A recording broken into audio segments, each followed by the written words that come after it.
What's up, everybody? You're listening to the Hustle and Flowchart podcast with your boys, Matt Wolf and Joe Fear. Check it. Yo, yo, yo. What's up? Welcome to the Hustle and Flowchart podcast. You're yoing today, huh? I'm yoing. Cool. Yo, yo. Yo, yo. Playing And some yo-yo. My name is Matt, and I'm here with Joe. Joe. I'm just going to start rapping our intros now. I would love to see you rap. I just said, yo, yo, yo, I'm here with Joe. Anyway. You're the hottest guy on the Spotify charts these days. It's Thank crazy. you. For podcasts, you get it. All right, go ahead. Go on, Matt. All right, so today's guest is a traffic and leads master. He's absolutely, and I say that very literally. He's like made it his life's work to master traffic and lead generation. So today we're talking to Vince Reed. He's got a book called Internet Traffic and Leads, which when Joe and I found out we're having him on the podcast, we both picked up a copy and read through it and got a whole bunch of new ideas for traffic. So definitely pick that up. But on this episode, we're going to talk specifically about a few traffic sources that have sort of mystified us a little bit. YouTube traffic, Twitter traffic, Instagram traffic.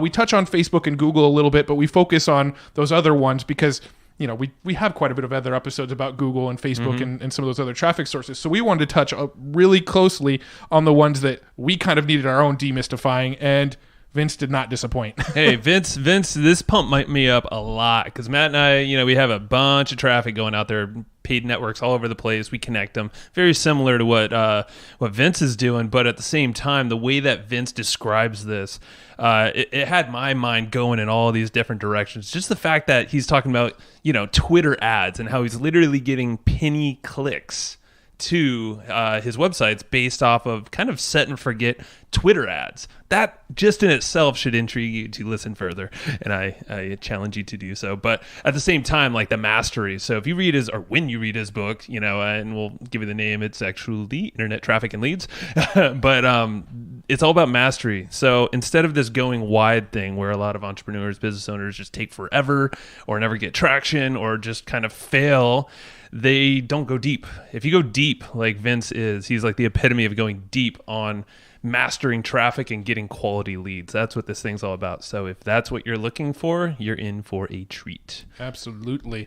And, this podcast, again, is brought to you by Evergreen Profits. If you like these episodes, please share them around. That's how we get the word out, is just people like you listening going, this was a really good episode. You should listen to it. The more you share it, the more we love you, and the more reach we get and the better guests we get on. So thank you. So thanks for what you've done so far, and we'd love it if you could share this episode if you enjoy it. But let's go ahead and dive in with Vince Reed.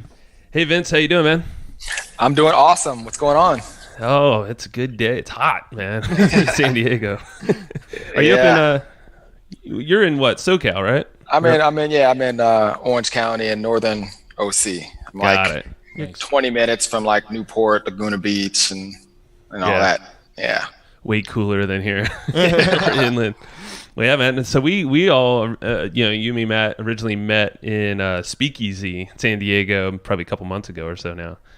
Yeah, that was awesome. Love that. We were just talking about, like you were saying, you were just speaking at War Room. It almost has like that kind of feel, the best of the best people.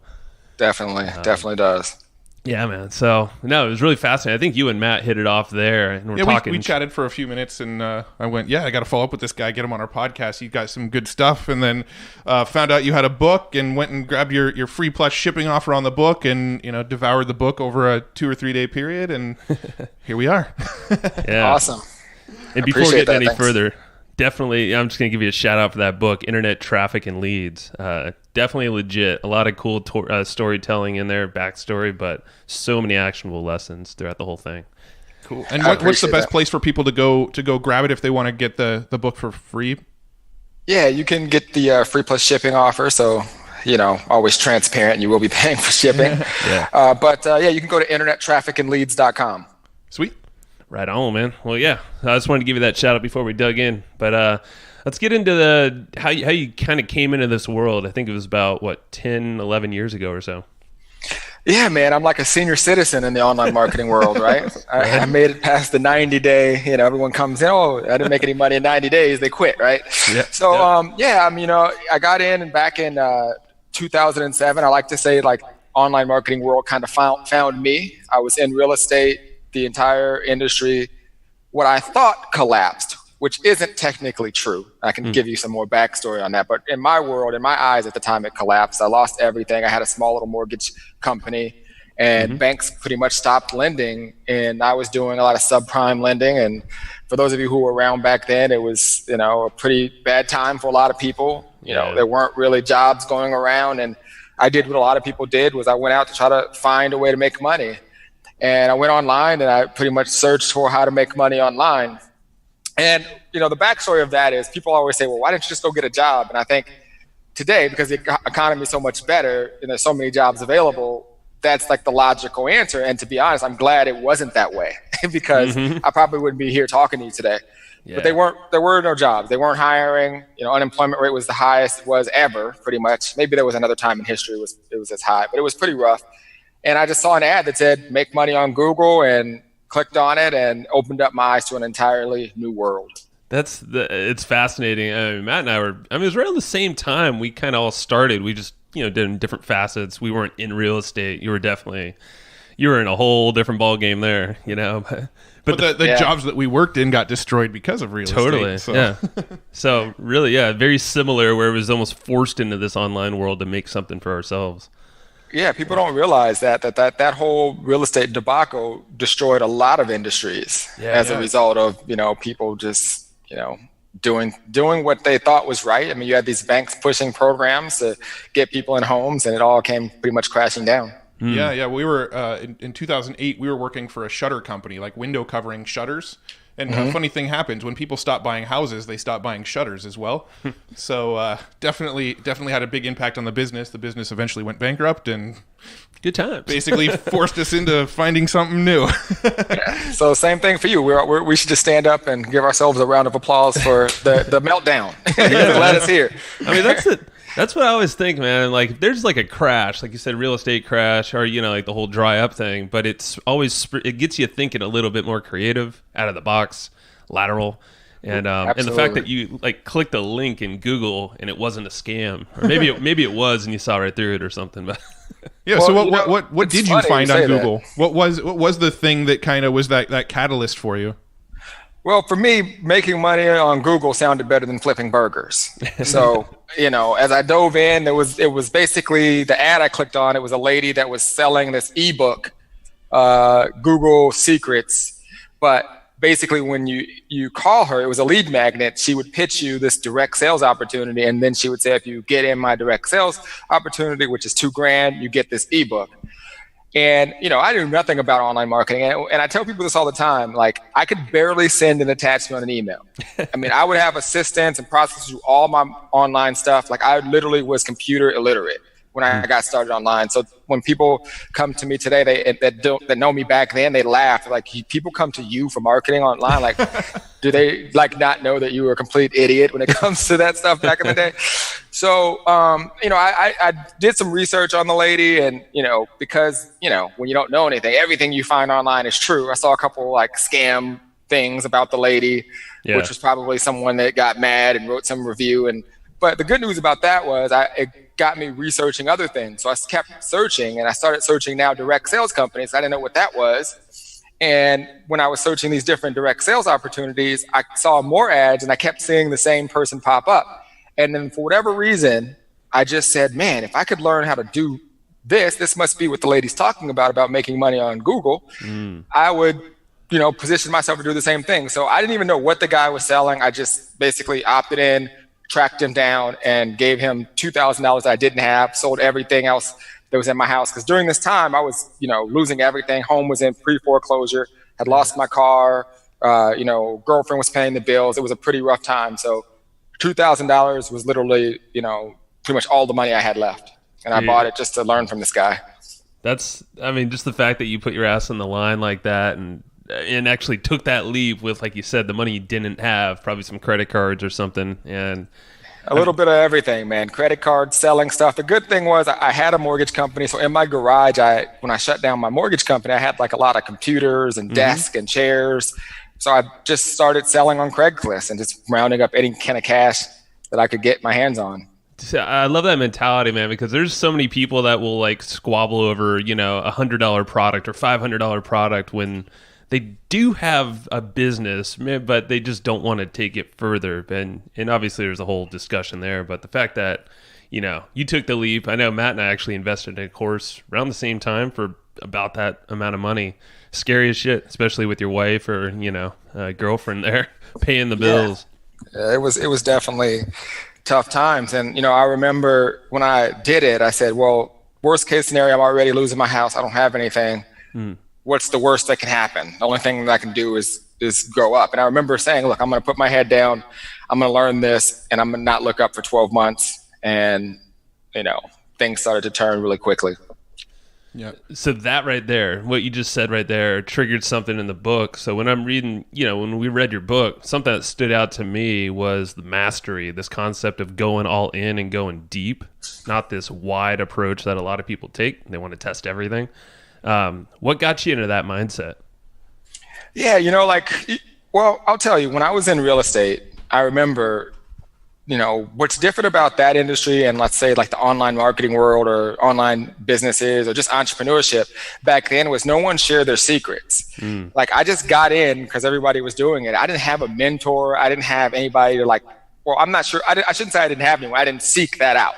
That was a flaw in my own inner game. So when I got online, I was shocked that these people were willing to teach me their secrets.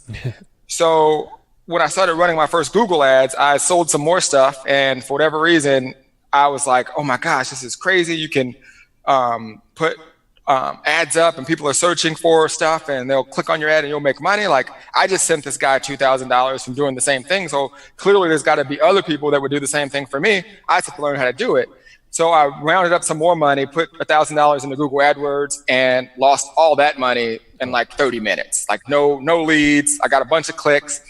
And instead of really being disappointed about it, obviously I wasn't happy. I remember stepping back and being like, okay, hold on a second. 3,000 to 4,000 people just clicked on my ad. They didn't take action, but that's real people that were interested. How do I figure out how to do this better? And I called up the mentor who taught me this. And by the way, all he taught me was go to Google AdWords, bid on a keyword, and they'll hit your page and you'll make money.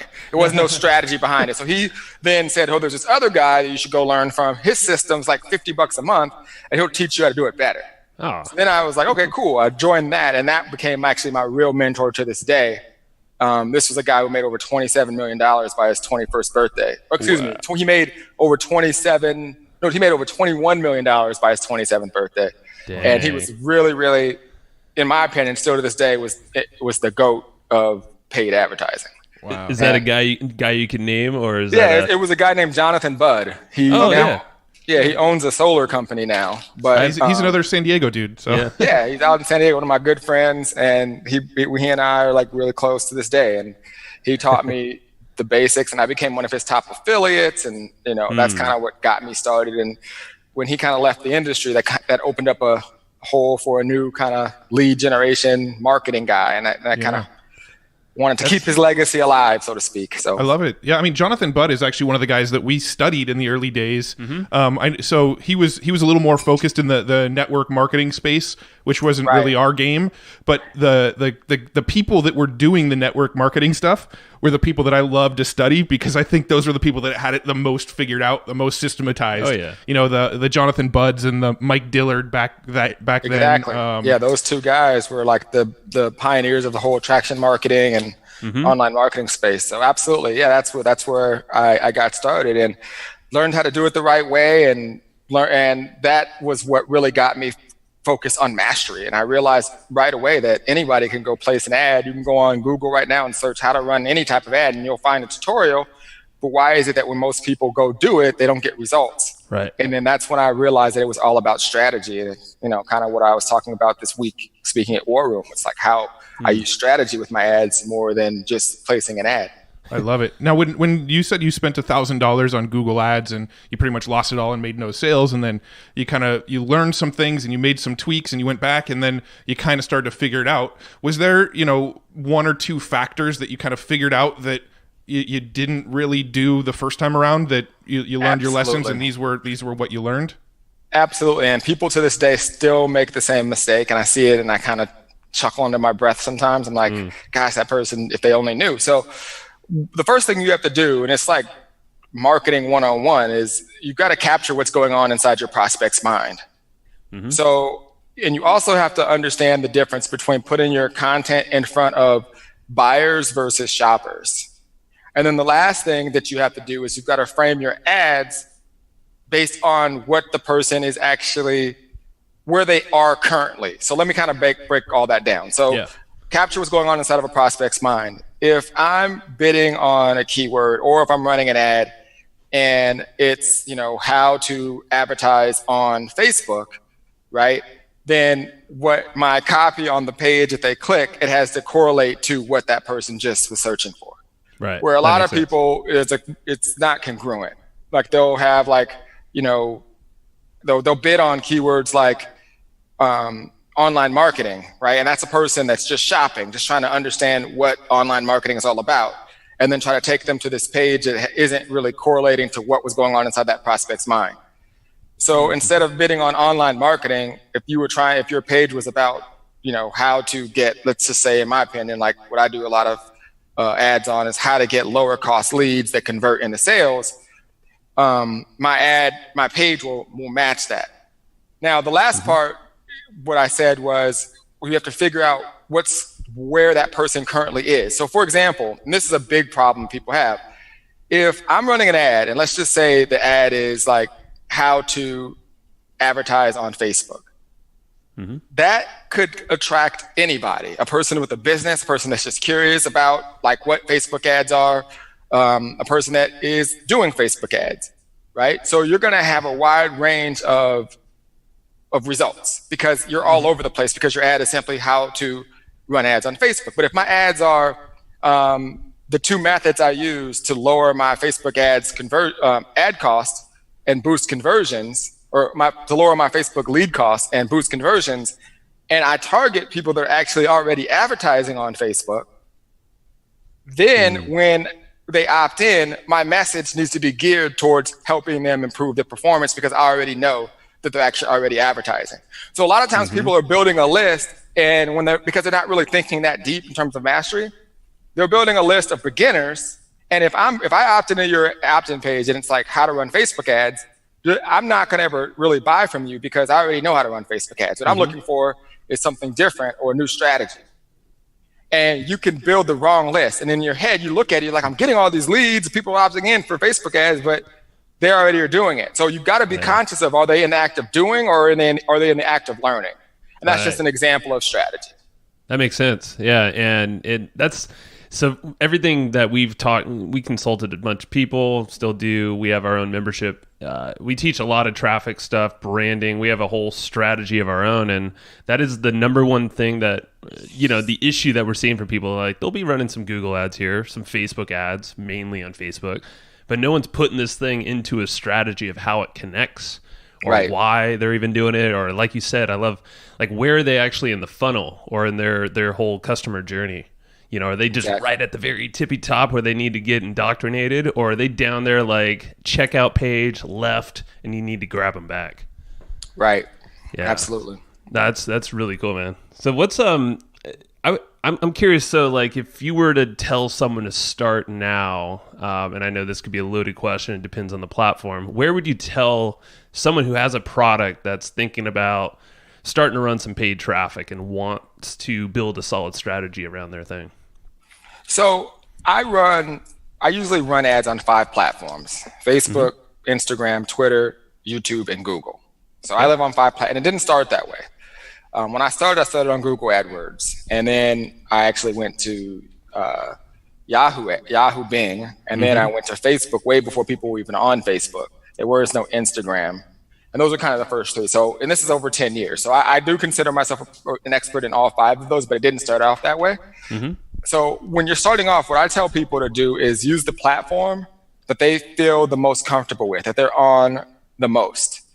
So for example, I do some media buys, and I also do like retargeting with different platforms, for example, like AdRoll and things like that. If I were to tell you to start doing that, and you had never done that before, or don't even know what I'm talking about, and you put money in that, it doesn't work, then Vince this strategy does not work, it's a scam, because that's not something that you're familiar with.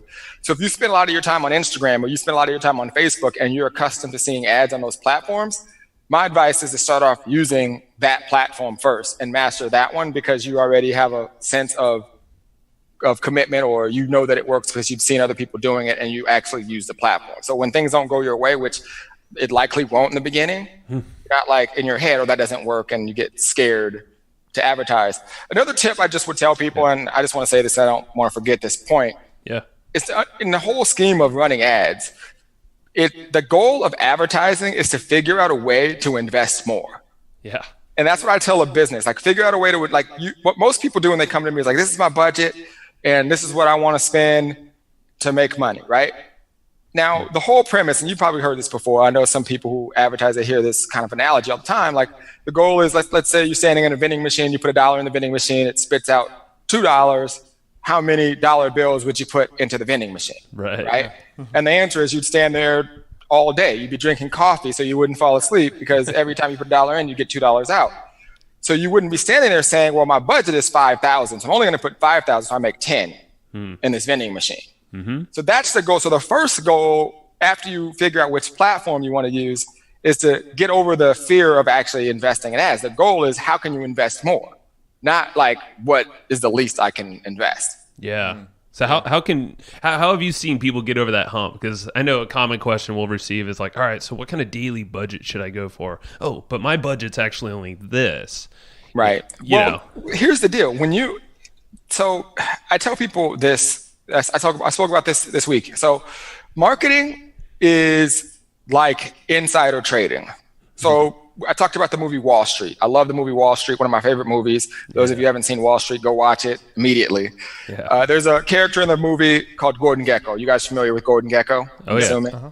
All right, so Gordon Gekko made millions, if not billions of dollars, because he got inside information that allowed him to take advantage of different trades, and obviously whether he was shorting a stock or buying a company, and he leveraged little bits of pieces of information, and that landed him in jail. The beautiful thing about marketing online is that we could leverage insider trading, but it's legal. Okay. And the way that you do that is by collecting data. So if you do the things we talked about earlier, like we know what they were thinking, are they in the act of doing or learning, and we gear our marketing and we capture what's going on inside the prospect's mind, and they get in and we're actually solving their problem, and we know exactly what their problem was. And then you use different types of things like retargeting and collecting data, like maybe people that have engaged with your page or people that have watched percentages of your video. All these little pieces of data that we can collect made Gordon Gekko millions, if not billions of dollars. But when you're running ads on social media, most people aren't thinking of it that way. They're not thinking that they could take advantage of this data and this information.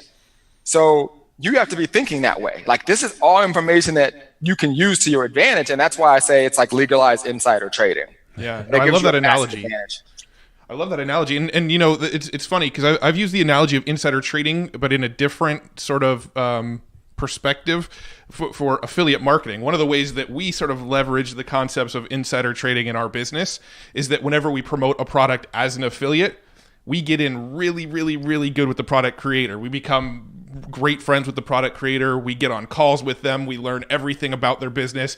We learn what's coming out in the future. We try to get as much intel from the actual product creator as we can, because we get to leverage all of that information inside of our advertising, inside of our landing pages, inside of our blog, inside of our email list. Well, we also try to get that pixel on the thank you page too. You know, if we get a close enough relationship, we'll even try to get our pixels on their success pages. So just another way to leverage insider trading and that whole concept with your paid traffic efforts is really focused on building relationships with people. Absolutely. Yeah, that's I think that's the coolest thing when you go deep, and this is great for beginners to hear, is you just start, like you said, it's insider trading, but it's almost like a science. It's just a math problem.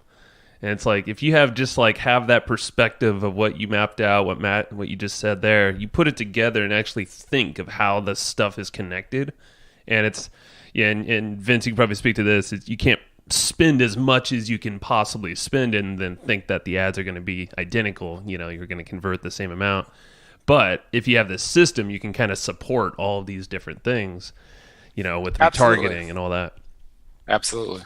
Now, I know you also have a sort of unique approach and a unique philosophy on actually scaling ads. I think last time we chatted, you kind of brought it up about how most people think, okay, cool, if I'm putting $100 in and I'm getting $200 out, well, then if I put $200 in, I'll get $400 out. But us who all do advertising know that's not usually the case. Do you want to touch on that a little bit and kind of talk about your philosophy towards that kind of thing and scaling? Yeah, absolutely. So, the key to marketing, in my opinion, is to truly understand each platform, and each platform is different. But to simplify things, let's just break it up. So there's social media advertising, and then there's like search traffic, sites like Google and YouTube. Those are two different types of mindsets. So typically when you talk to someone about scaling ads, and let's say you're getting a decent performance on an ad that you're running, what a lot of marketers or influencers or whatnot, they'll tell you, okay, well, if you're spending 100 and you're getting this result, then just spend 200 and you'll double your results, right? Now, that is true, in my opinion, in some cases, more so on search traffic, because it's people searching for something specific. And if you doubled your money, you'd reach more people searching for that thing, and you probably would get the best results. But on social media, it actually works the complete opposite. Because remember, when you're running ads on social media, no one was searching for anything. I mean, there's no one in the history of social media that ever woke up and said, I'm going to go on Facebook, Twitter, or Instagram to buy something. Yeah, right? But everybody advertises as if that's what people do. So what you have to realize is when you double or triple or whatever, quadruple your ad spend on social media, what they're going to do is put your ads in front of more people, which means you get further and further away from all the things that we were just talking about. Right, in terms of people who were, capturing what's going on inside their mind, and they're just trying to reach because everyone's there. And more importantly, you are interrupting them. Social media is interruption marketing. It's no different than you putting a billboard out or driving by a billboard, when you're driving down the street. The only difference between the billboard of social media and the billboard of you driving down the street, when you're driving, you're just going to see that billboard. If you're on a certain street, it's just there. The beauty of social media and what makes it so genius is the fact that you can say the only people I want to see this billboard are people between 25 and 35 who like the Lakers and online marketing, right? So, imagine if you were driving down the street, all of a sudden your car stopped and it's like, sorry, you can't keep going because you're not 21 to 55 who like the Lakers and online marketing, right? That's kind of the brilliance of it. But to answer your question, how do you scale? Because I know you're like, okay, this is a scaling question. The first thing you want to do is you have to basically look at your numbers. It's very important to know your numbers when you're advertising on social media. So let's say that you are getting leads at $5. Your number one goal before you invest more into ads should be to see what you can do to lower that lead conversion cost. Right? So see if you can even get the lead cost of $3.75 or $3.50, and then see what you can do to boost your conversions. Because at that point, you could invest the same exact amount of money and you're technically scaling. Because now you're going to get more leads, you're going to reach more people. And I love that because that's in your control, what you just said right there. Absolutely. That's in your control. So then people are going to say, well, Vince, this is great what I'm doing. I want more people. Then what I would do on social media is I don't necessarily just double the ad cost. I increase the ad budget by 10 to 20% on that ad set. And what I'll do is I'll find other buckets of audiences and spend the exact same amount. So let me give you an example. Okay. So let's say I'm a big Laker fan, so let's just use the Lakers. It's something that is easy. So let's say I have an ad, if for whatever reason I'm targeting people who love the Lakers, and it's getting good results. The first thing I would do is I'd go try to see what I can do, look at my page, make sure everything's congruent, maybe split test another page, see if I can get my lead cost down, and then obviously they've opted in, see what I can do to boost my conversions. Now, after a month, I'd go back to that ad. If it's performing well, I'd increase it 10 to 20% on that ad to the Lakers. Now, if I'm like, this is just operating so crazy, this is just awesome, I want to reach more people, then I would go do the same ad, duplicate it, and I would target Boston Celtics fans and do the same thing. And then I would go, and then it'd be one interest group. Then it'd be, Philadelphia 76ers fans. And I'm still spending, and then I would increase those by 10 to 20%. I wouldn't take that Laker ad and just go from $100 to $1,000. Got it. Now, let's say my product, now some people are like, well, Vince, what if my product is only to do with the Lakers? Now, again, people who are listening to this, just think of the Lakers as your audience. I'm just using this as an example. Then what you have to do is think about the process that people go through before they make the buying decision, during, and after. So in the Lakers case, Okay, maybe people are searching for the Lakers or what they're looking at before, and then during the buying process, maybe I'm selling jerseys or shoes. I could go target different shoe brands and different jersey companies and brands, and then after, maybe I just target the different teams or whatnot. So basically what I'm saying is I would find everything that I could figure out that's related to the Lakers during the buying process, before they buy, during the time they buy, and after the process they buy. And I'd make sure my ads are all there. And at some point, you're going to hit the people you want that's related to what you're ultimately trying to sell, which would be people who have interest in the Lakers. All right. So that is high level, and that might go over some people's heads. But what I'm really teaching you is targeting. So when you're targeting, people are always trying to find different interest groups. Just think about it. Like, what are people looking at or doing before, after, or during and after? So let me give you one other example, because the Lakers might be kind of hard to think about. Let's say it's real estate, right? So let's say you're a realtor, and you're trying to get people who are going to buy a house, right? So maybe at first you're just targeting like other real estate companies, Remax, Century 21, or whatever, right?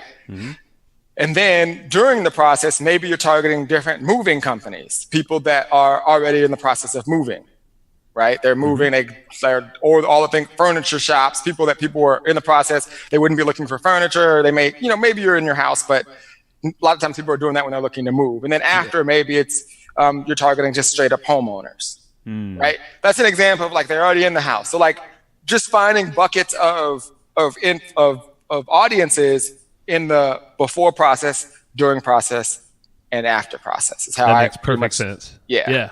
And it's and obviously you got to understand your avatar, what their current pains, struggles, their current goals are. Compare that to obviously where they're currently at, and then I'll also figure out where do they want to go in 5 years or so. What kind of pains are they going to be experiencing then? What kind of goals do they have in their minds, more or less? And then exactly what you said. I mean, those are your audiences. That's how you can make all those ads. So because we don't do a lot of this on Facebook, we're starting to so if you go cold on Facebook, do you have a strategy, like a kind of a go-to way to kickstart this thing? If you're targeting cold traffic? Yeah, cold traffic. Yeah, so I mean, there's a bunch of ways that you can do it. In Facebook specifically, again, I think it all starts with what is the end goal, right? Like, who are you trying to target, and what is it that they're buying? So in terms of audience size, you get a lot of people that have different philosophies, right? They'll say people go smaller audiences. Some people say go to 1 million plus, reach. I like to go really large and allow Facebook to just work and get smarter. What I believe is that Facebook is designed for the advertiser to be really not very bright, if that makes sense. With Google, you have to have more strategy because you got to think about what are the buying keywords. The beauty of Facebook is the pixel gets more intelligent the longer you let it run. So if you're doing cold traffic, be really clear with your message, call out the right audience, connect with them on a deeper level, and then give them a call to action that's going to solve their problem, and just let that run the cold traffic. I think one of the biggest mistakes people make with paid ads is that they stop their ads too fast. And every time you do that, you start over in the auction, it ruins the algorithm, and it just destroys the pixel. So you're better off, in my opinion, just turning the ad budget down without turning the ad off. But to do that, I think it's even more important to do your research and know what you're trying to do before you even get the ad started, so you're not constantly stopping and pausing. And I see people react way too fast. Oh, the leads were $10 today. Well, give it another day. Let it get smart. You probably just put it in front of a bucket that wasn't your ideal niche market. It'll adjust. So let it get smarter and let it run. Now, how long do you recommend people let it go before they start making a decision on an ad? Worst, at least a week. I give it 7 days. I like to let mine run for at least a month. But again, I've been doing this a long time. So before I get an ad up there, I'm going to know kind of what I'm doing. But I understand some people are like, this isn't working, I'm losing money. If you feel that way, then my advice would be to find a mentor or someone else that can kind of look at it so you don't make it. But what you don't want to do is turn it on and then in 2 days just turn it off and then say, oh, this wasn't successful. It's just not that way because, again, it's interruption marketing. Yeah, and one interesting thing that I've noticed over the years is a lot of times you mentioned just, if an ad, you're not quite sure about it, don't turn it off, just drop the budget. One thing I've actually noticed is a lot of times when I drop the budget on ads, I actually tend to get, sometimes, not always, I start to actually see more conversions on that ad when I drop the budget, because now Facebook is essentially trying to squeeze as many of your ideal people at that smaller budget. I don't know if I'm explaining myself well, but like when you actually drop the budget, Facebook actually tries to get more of the right type of people through that ad, for whatever your conversion goal is at that smaller budget. And sometimes you actually might see your conversion rate go up when you drop your budget on an ad. Right. And I've seen that too. And I have a bunch of reasons for this, but none of them I have no factual data behind this. Yeah. I'd gladly share with you my thoughts on why that happens if you want. But absolutely. Yeah. So I think that happens because when you go with a lower budget, it doesn't put your ad in as many placements.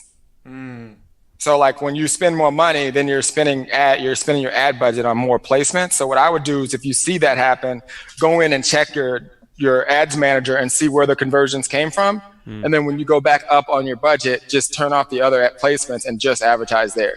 That makes sense. That makes sense because Facebook's, in theory here is optimizing for the best that they know how to optimize that ad.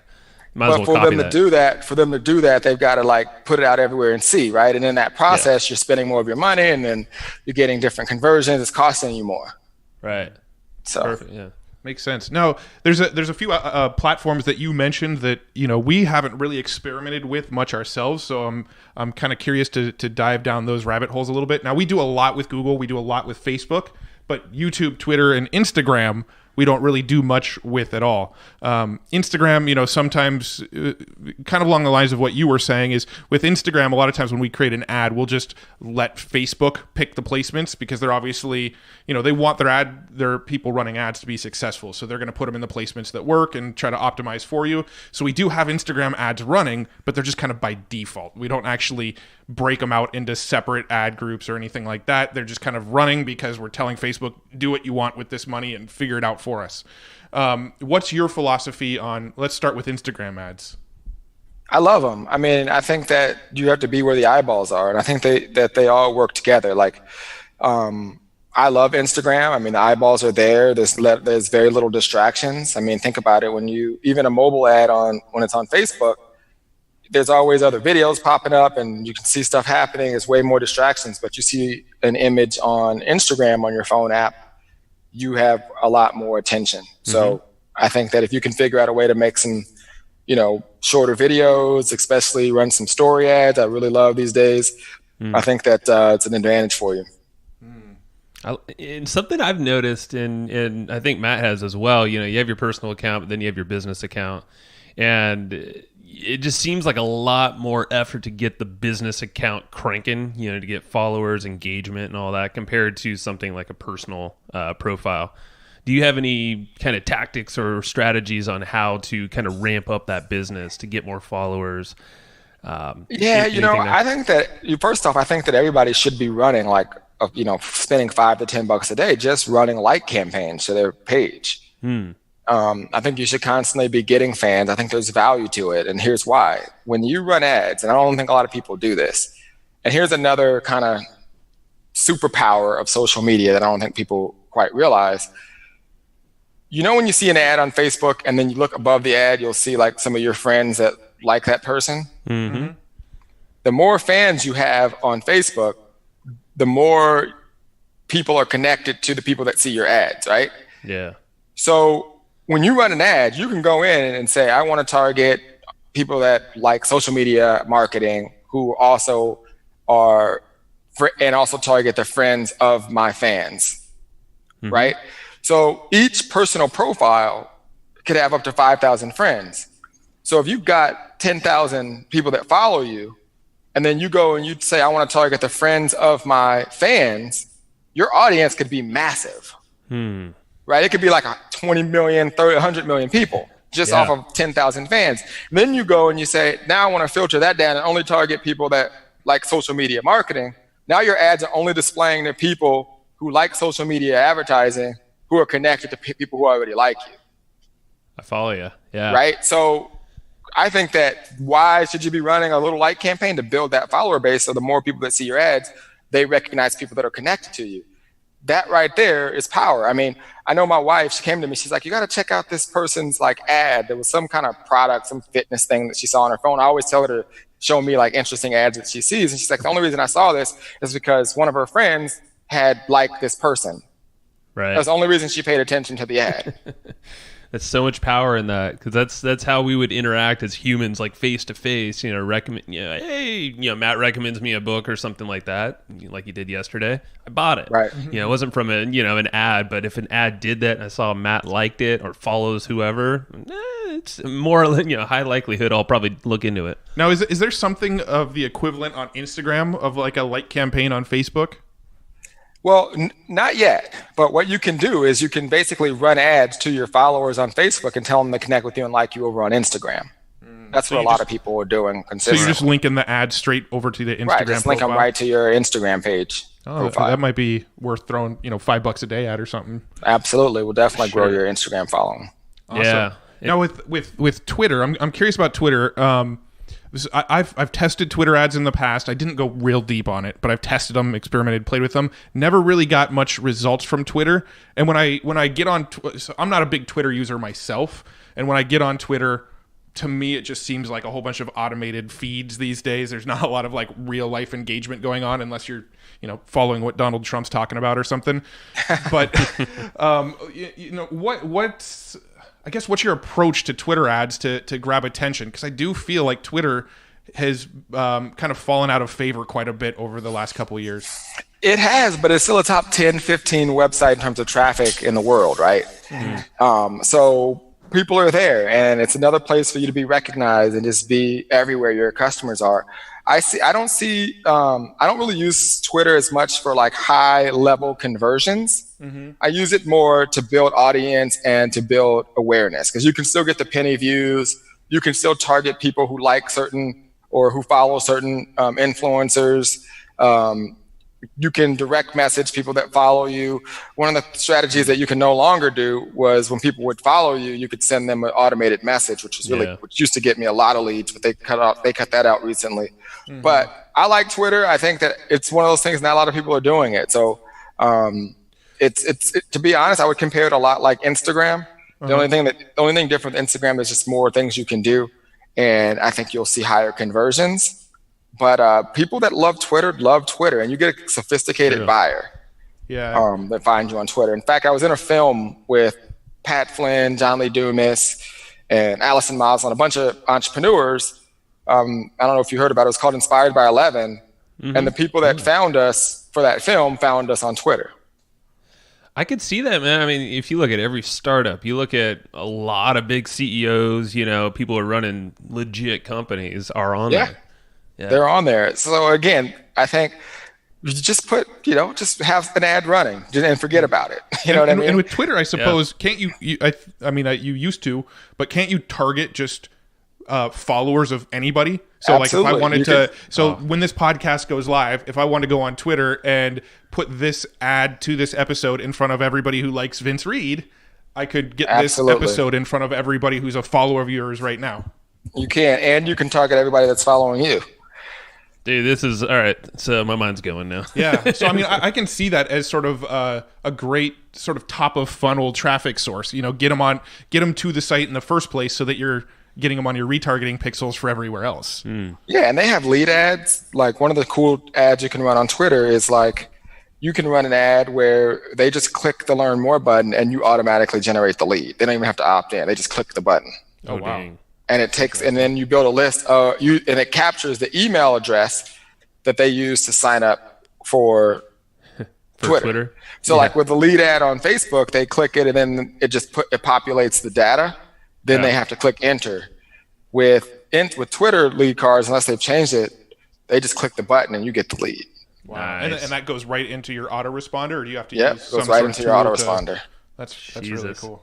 Now, is there a retargeting pixel? This is probably a newbie question. Retargeting pixel for Twitter? Yes. Yeah. There's, okay. I'm telling you, it's the same. The same damn thing. And, Cool. and a conversion darn thing. pixel too. And a conversion pixel. Dude, this is okay. Conversion Cool. pixel, everything. YouTube, same thing. Love it. I'm telling you, all these platforms all work together. And I would highly encourage people listen to go run over to Twitter, and now it becomes like your new Facebook, but just set up an ad, like put $10 in it a day and just be there. Target, like say, okay, who are the top 10 people that are relevant, their followers would be relevant to my products and services, target those people's followers and just let the ad go. Hell yeah. I think you are the only person I've heard anytime recently talking about Twitter ads, and not like we're made a whole bunch. That's our fault. We're not asking the right questions. No, I know. You're totally right, and I'm happy we did.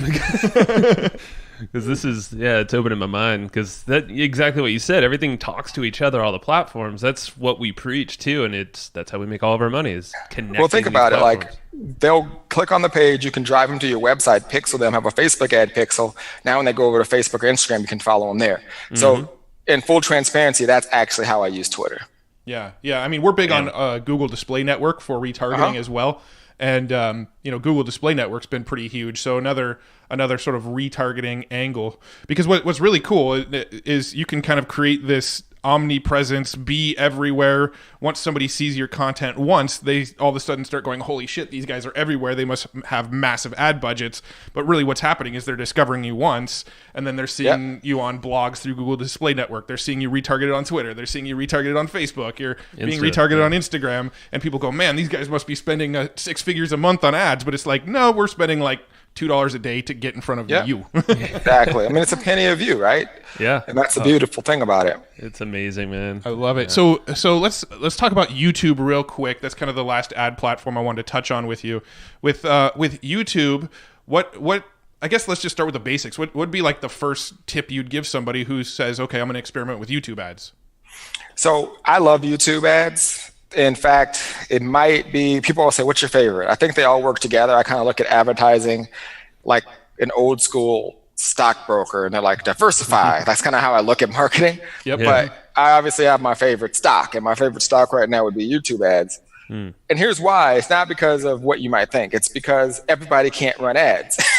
Yeah. You have to have a certain number of people that are subscribed to your channel to start running specific types of ads on there. So that's an advantage in my opinion. Obviously the in-stream ads are great. I use in-stream ads a little bit differently. I leverage YouTube more for the search results with display ads.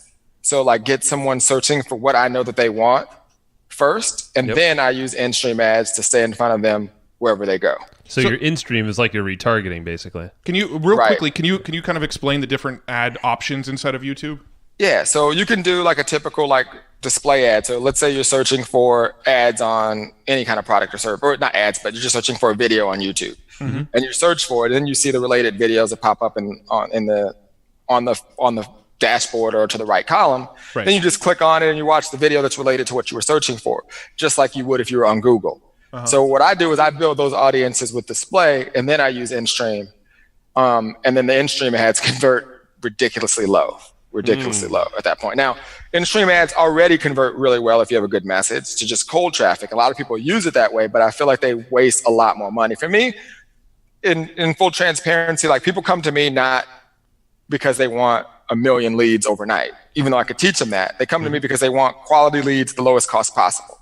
Right? So I'm very efficient with my marketing because I want bigger returns. So companies come to me because I'm like, let's make you 4 times what you made last month, right? So that's how I advertise. So to me, if I target 20 million people with in-stream, it's a lot of waste. Yes, I'm going to get a lot of leads.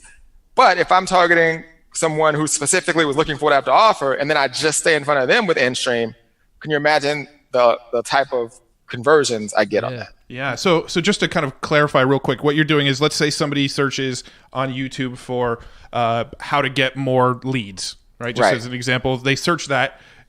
Your video will be one of the recommended videos. It's like a sponsored video that shows towards the top of the listings. If they click on that video and watch some of it, then all of a sudden they're going to start getting retargeted with in-stream ads, which are the ads that play before a YouTube video starts. Absolutely. Okay. Nailed it. That's exactly what we're doing just on Google with, display network or retargeting on Facebook. Same exact concept. We're not doing YouTube. So, Yeah, because the Google play that we do is run search ads. Once somebody clicks over to our content from the search ad, then they start seeing our Google display network ads everywhere. So it's pretty much identical concept. A great strategy. The only issue I have with that was that, I don't know what you're paying per click, but sometimes the Google AdWords, they're slowly outpricing themselves. So let's even say you're $2 a click or $1 a click. With a YouTube video, that dollar could get you, 50 views. Wow, yeah. With a 1 cent. And they did the same thing. They still searched. Yeah. You know what I mean? Yeah. That makes sense. And YouTube, they still have that thing where if in-stream ads, if they don't watch for 30 seconds, you don't even pay for the ad. Exactly. They don't so watch. It's a big branding thing too. It's crazy. It's interesting. So actually, right after this call, we have another call with Billy Jean. He's going to be on the podcast his recording will be coming out after yours, but we're talking to Billy Jean after this, and we asked him, what do you want to talk about? And he said YouTube ads. YouTube ads are crushing it right now. Billy's YouTube ads are the biggest thing. One of my best friends, man. We probably text every day almost. I thought you said that last time we talked. Tell him I said what's up. Definitely. We will. But with YouTube ads, you look at what Billy Jean's managed to do. You look at what Ty Lopez has managed to do. Love him or hate him, those guys ran a shit ton of YouTube ads, and that built their brand. Absolutely. And they did it cheaply too. They probably did it for penny views. Probably cheaper back then too. Because if you're still seeing Billy Jean's face, you're still seeing Ty Lopez's face, even if you don't stick around for that full 30 seconds. So most likely they're building their brand for next to nothing. They're just getting their face in front of more and more people for next to nothing. Smart. Absolutely. Very smart. And those guys, so people listening, some people will hear that and go, okay, I'm going to go spend all this money to do that. You just have to know how to monetize it right? So if you're getting those views and you don't know what you're doing in the back end, you could go broke. So the strategy I'm sharing, you can be not as good at monetizing and not put yourself at as much risk. For sure. And that goes with the whole quality leads. You're not going for quantity. What the hell are you going to do? But we still get tons, right? We get, and honestly, the reason we'll get more leads, a lot of the people you even may be talking about, only because of that, efficiency. Because the lead cost, again, if they're getting $4 or $5 leads, and I'm getting leads at 50 cents or $1,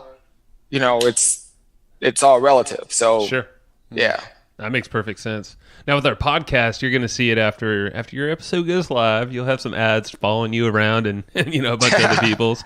Because we perpetually always have, we're always trying to grow this podcast, and now we're finally investing quite a bit of money, in different platforms. Not just the platforms we're talking about, but like Outbrain, different podcast type stuff. How would you recommend, and I have an idea of what you're going to say, but how to grow a podcast in your eyes? Well, number one, it depends on who you want listening, right? Mm-hmm. You want people that are just aspiring entrepreneurs, or do you want high level entrepreneurs that are looking for really good content? That's step number one. So if you want that, then I would make a lot of videos, and I'd probably start off with YouTube, and I would just make videos on the best business podcast, right? Mm-hmm. So when people are looking for business podcasts or the best business podcast, then you're automatically going to pop up. That'd be step number one. And step number two would be to go to all of the top 10 business podcasts that already exist right now that you'd love their following. And I would do the strategies that we just talked about. Mm-hmm. So I would also take small bits and clips of audio of what you have right now, shorten them up a little bit and use those so people can kind of get a tease of what it is that you share when you're doing those secondary ads, when you find your top 10. Mm-hmm. And then at that point, if people hit your website, or if there's a way for you to run ads of people that actually listen to the entire thing, just remain in front of them with every new podcast. So that'd be like a 3-step right thing. That makes so I'd be targeting people that are looking for business podcasts, targeting people that listen to the top 10 business podcasts, and then staying in front of the people that actually listen to your podcast. Oh, I love it. Yeah, because right now we are doing step 3. We're making it so anybody who's listened to past podcasts, we're staying in front of them with all new episodes, and we're also doing some creative targeting where if we have a specific guest on the show, like we had Dennis Yu on the show last week, and Dennis is a Facebook target. We can target fans of Dennis. So anybody that is a Facebook target, we're going after their fans, and we're running $1 a day ads, which is actually a strategy we learned from Dennis. We're running $1 a day ads to that person's following, and it just perpetually grows the podcast. Are you doing video view ads? Are you doing with that? No, those are just click ads. They're click back to our show notes page for the podcast, and we're paying about 13 cents per click on those ads. Interesting. That's really cool. Yeah, they're working out really well. Video is something that exactly what you said there is like take a snippet, maybe it's, brand it with obviously. That's the next phase. That's what we need to start doing for sure. Or even if you came in front and said, hey, recently we just interviewed Dennis or Billy or whoever, and we had this interesting concept that we talked about. Here, listen to this real quick clip, and like just audio it in, and then like so you can get yourself branded with the audio as just a quick snippet each and every time. That's smart. I dig that. Super smart. All right, you'll start seeing that now. Matt, you got one more question? Yeah. So well, we have a couple last questions, but these are kind of like wrap-up questions. So where do you go to consistently improve your craft? Like, are there any websites, blogs, podcasts, mentors you want to give a shout out to, anything like that, where you're consistently going back to make sure that you're constantly continuing to master the craft? You know what, man? Like, I was on a flight about a year ago, and I looked to my left, and Gary Vee was sitting next to me. Hot damn. Right? And I asked Gary the same question, like, who do you go to for help? And he's like, man, I really don't go to anybody for help. Like, I answer so many questions. That's kind of how I get my own help. So, I obviously have a lot of mentors. I buy every product I can. I attend events. I love, like, when I speak at an event, I attend the event. Like, I'm not one of the guys often that you see just at the bar, like speaking and I'm gone. Like, I love learning, reading, getting better. So that's the first way I learned.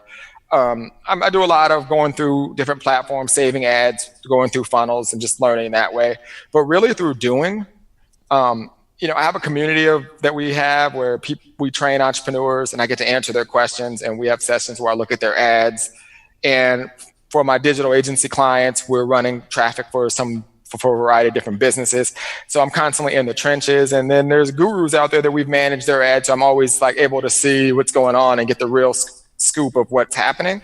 So like, it's just a variety of ways. I'm just in it. And I tell people all the time, like, I'm on social media more than anyone, but I'm never in my news feed. It's always in the ads manager. Yep.